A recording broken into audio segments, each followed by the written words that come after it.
Okay, how's everybody doing?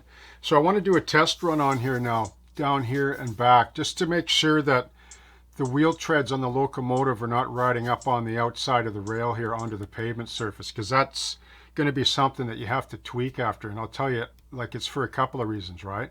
Like when you initially lay the balsa in and you sand it down, like you just sort of eyeball it down a ways, like not too far. And then when you lay the layers on, you're going to get a few high spots, okay, from the texture paste and whatnot. And so what you want to do is you want to make sure you don't run into this, right?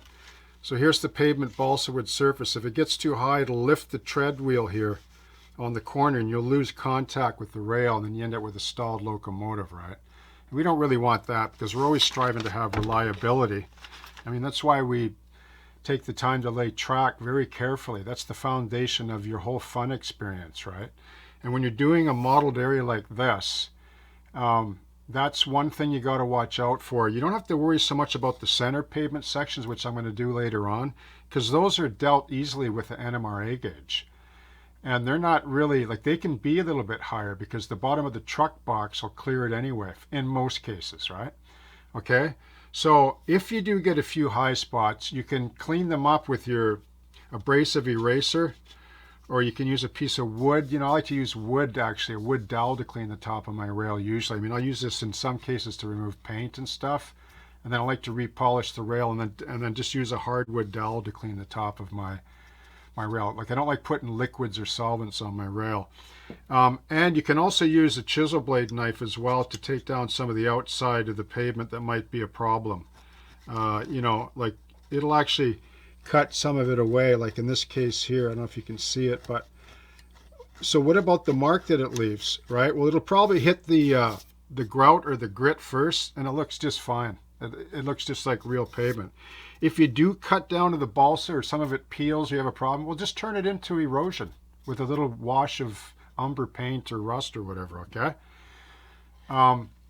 Yeah, and so I want to do this because I don't want to do the rest of the parking lot yet until I'm confident that this method and this amount of layers that I'm using is going to be sufficient for the rest of the parking lot as well, because I don't want to be chasing all kinds of issues. But there's only the 3 tracks here to deal with anyway for a short span of a foot or two, so it shouldn't be too much of a problem, okay?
Okay, so that's pretty good.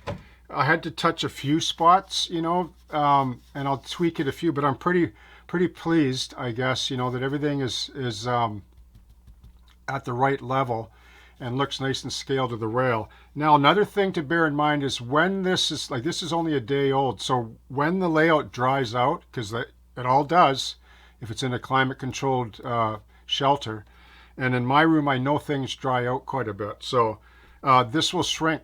Like, this actual level here will actually shrink down more, like maybe 1/2 millimeter or less, right? So that's another thing to bear in mind. Once things settle in, right, just be patient, right? And in the meantime, I'm pretty happy with all of this and where it's going, and this method with these layers. And so now I can continue to finish the center and the further part down to Axton, and that should be good. And then a little ways down the road, I'm going to do this centerpiece, so I'll do a little bit of coverage on that as well, okay? So thanks for tuning in. Happy modeling, and I hope that you have a great day.